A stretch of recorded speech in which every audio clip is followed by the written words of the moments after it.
She was Queen of England, she had been Queen of France, she led armies, ruled nations, and sat beside the most powerful men in medieval Europe.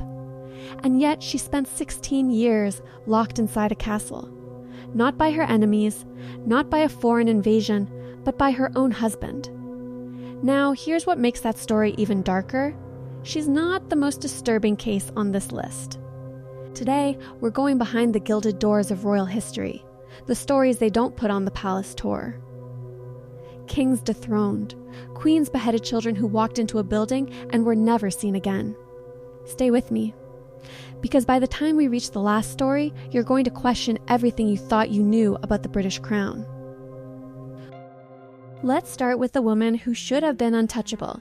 Eleanor of Aquitaine wasn't just powerful, she was power itself. Queen of France at 15. Then Queen of England. She went on the Crusades, she controlled more land than most kings. Poets wrote about her, armies fought for her. So how do you imprison a woman like that? Carefully and permanently. In 1173, Eleanor made one fatal decision. She backed her own sons in a rebellion against her husband, King Henry II of England. The revolt collapsed. And Henry, rather than forgiving his queen, had her hunted down as she fled disguised as a man, riding hard for the French border. He caught him, and she vanished. For almost 16 years. Eleanor of Aquitaine was shuttled between royal castles across England. No court, no allies, no crown. She received fine clothes to maintain appearances, but her world had shrunk to a set of guarded walls. She was freed only when Henry II died in 1189. And what did Eleanor do at 67 years old after 16 years of captivity? She immediately took control of England. While her son Richard I went off to the Crusades, Eleanor ran the kingdom. She negotiated ransom deals, she crushed rebellions, she outlived most of her children, and she died at 82, one of the most formidable figures in European history. 16 years in a cage. And she came out swinging. But as extraordinary as Eleanor's story is, the Tower of London was about to do something far worse. The Tower of London was built in 1066 as a royal palace, a symbol of strength, of permanence. Over the centuries, it became something else entirely. It became the place where royalty sent royalty to disappear. Summer 1483, 2 boys arrive at the tower. Brothers, sons of the late King Edward IV. Edward, aged 12. His younger brother Richard is aged 9. Their uncle, the man who would become Richard III, had placed them there. His exact words? For their protection. At first, people saw the boys playing in the tower courtyard. Then the sighting slowed. Then they stopped completely. By mid-1483, the 2 princes had simply ceased to exist. No announcement, no bodies, no explanation. Just gone. The silence was so complete that a man claiming to be the younger prince surfaced in 1497, tried to invade England, and nearly pulled it off. He was eventually captured and executed at the tower, the very place his brother had vanished from. In 1674, workers renovating the tower uncovered the skeletons of 2 children buried beneath the staircase. No one has ever proven who put them there. No one has ever been charged.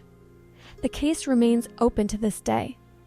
Most historians point to one man, their uncle, the king. But here's the thing about the tower. It didn't just swallow princes. It swallowed queens. Anne Boleyn was the woman Henry VIII broke from the Catholic Church to marry. He defied the Pope. He split England from Rome. He risked his eternal soul all for her. And 3 years later, he had her arrested.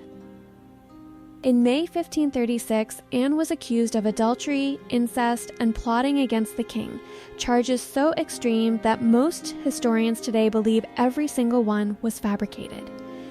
Invented to get rid of a queen who had stopped being useful. When she arrived at the tower, she asked her guards a question that tells you everything about the state of her mind. Shall I go into a dungeon?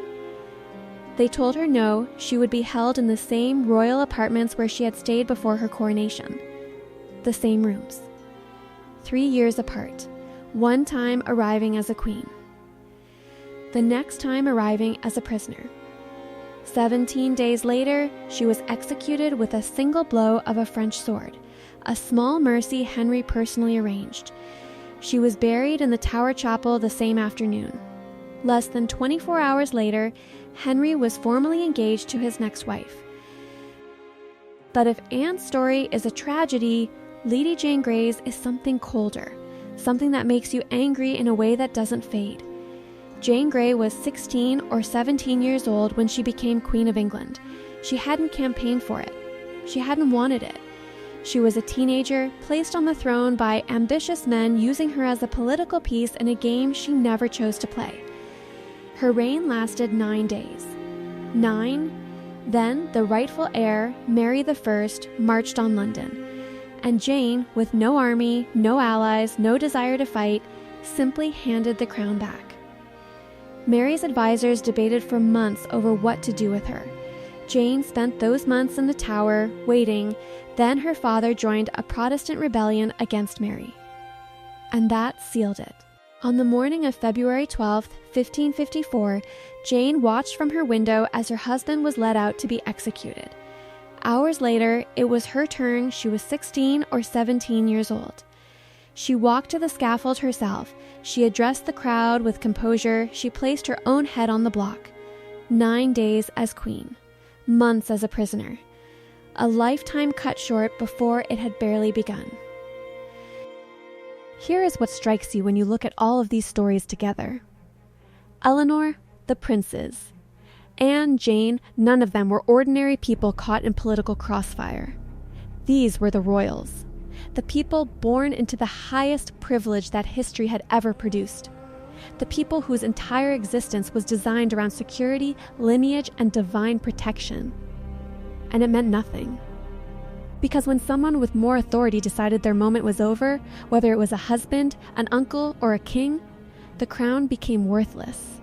The title became a target. The palace and the prison were sometimes the same building. And the most dangerous place in British royal history wasn't a battlefield.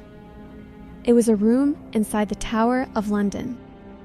Eleanor of Aquitaine spent nearly 16 years locked away and still emerged to run England, negotiate ransoms, and outlive almost everyone who had ever underestimated her.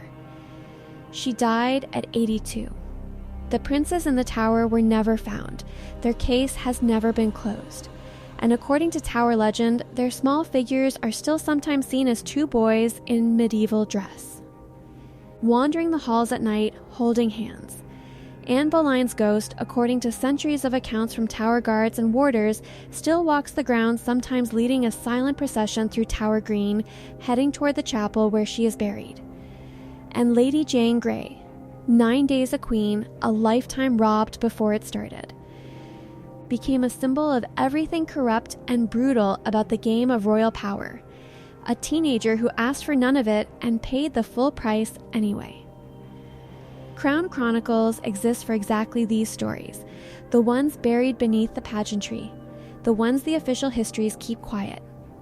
Subscribe, because what's coming next makes this look like a fairy tale.